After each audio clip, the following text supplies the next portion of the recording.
Áno, aj takúto naloženú pizzu môžeš jesť, keď sa snažíš schudnúť. Poď si ju so mnou spraviť, je to fakt ľahké. Dáš si tvaroh, potom ako ďalšie si tam pridáš špaldovú múku. Celý popis máš samozrejme v popise videa. Ďalej si tam dám kypriaci prášok. Teraz si to cesto riadne vypracujem, pozri sa, ako mi to ide.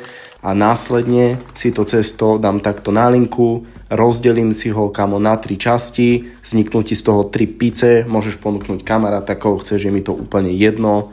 Takto si to fajne vypracuješ, pobúcháš ak tvoju starú večer a dáš to pekne na plech a následne si to dáš do rúry zapiec. Keď to vybereš, je to takéto chrumkavé, medzi tými daj follow na môj Instagram, kde máš viacej receptov, navrch si dáš rikotu a potom ako ďalšie, keď si to takto rozotreš, je to približne 50 gramov, tak si dáš navrch rukolu. Potom ako ďalšie si tam dáš takúto high protein šunku, ja som dal 3-4 kusky, keď chceš, môžeš tam dať niečo iné, hlavne si počítaj kalórie. Paradajky, potom takéto olomovské syrečky a tadá, recept hotový. Kámo, tá pizza je výborná. Má 450 kalórií a 40 gramov bielkovín. Kámo, a keď chceš viac takýchto receptov naložených, tak mi daj určite follow.